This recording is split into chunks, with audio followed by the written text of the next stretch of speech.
जीवन का अटल सत्य है मृत्यु। संसार का कोई भी जीव अपनी मृत्यु से भाग नहीं सकता।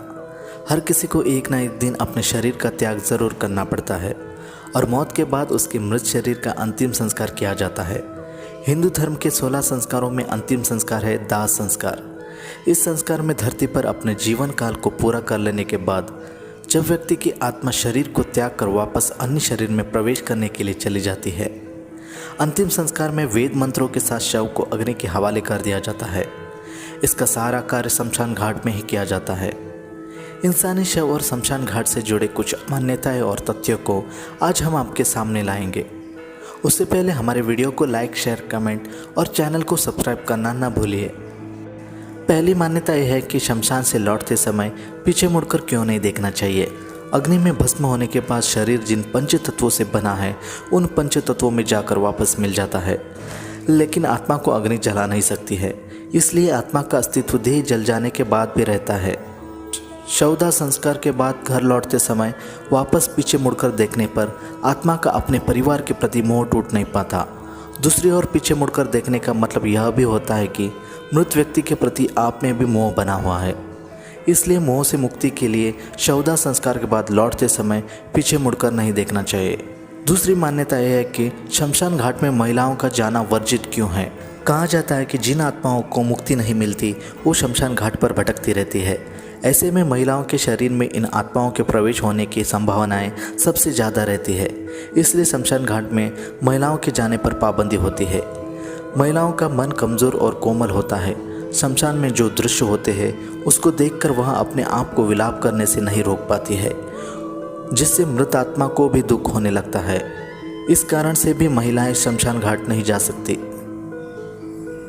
तीसरी मान्यता यह है कि रात के समय लाश को अकेला क्यों नहीं छोड़ा जाता।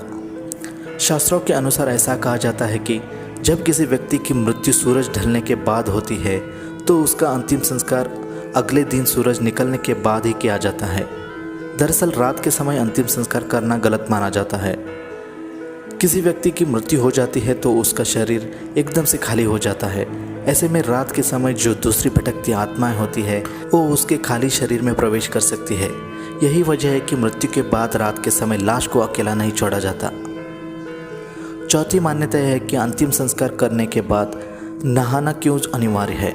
जब किसी भी मृत व्यक्ति की शव यात्रा निकाली जाती है तो उसके दाह संस्कार के बाद शव यात्रा में शामिल हुए सभी लोग नहाते हैं। बात धार्मिक कारण की करें तो कहा जाता है कि शमशान घाट पर लगातार दाह संस्कार होने पर वहाँ एक तरह की नकारात्मक ऊर्जा होती है जो कि इंसान को हानि भी पहुँचा सकती है। कहा यह भी जाता है कि दाह संस्कार के कुछ वक्त तक मरे हुए व्यक्ति की आत्मा वहाँ मौजूद रहती है। ऐसे में अंतिम संस्कार में शामिल हुए लोग दाह संस्कार का पूरा होने के बाद नहाकर खुद को नकारात्मक ऊर्जा से मुक्त करते हैं। इस मामले में विज्ञान मानता है कि किसी भी व्यक्ति की मौत हो जाती है तो उसके शव में कई बैक्टीरिया हावी हो जाते हैं और ऐसे में ये बैक्टीरिया शव के संपर्क में आने वाले दूसरे व्यक्तियों के शरीर में भी फैल सकते हैं। ऐसे में अंतिम संस्कार के बाद नहाना इसलिए ज़रूरी माना जाता है कि ताकि शरीर किसी बैक्टीरिया की चपेट में ना आए और नहा लेने से संक्रामक कीटाणु पानी के साथ ही बह जाए। इसलिए इंसान को अंतिम संस्कार प्रक्रिया के बाद नहाना जरूरी है। और ये थी शमशान घाट और अंतिम संस्कार से संबंधित कुछ अहम मान्यताएं और तथ्य। ऐसे ही रोचक और मज़ेदार जानकारी के लिए हमारे चैनल को लाइक, शेयर एंड सब्सक्राइब ज़रूर करें।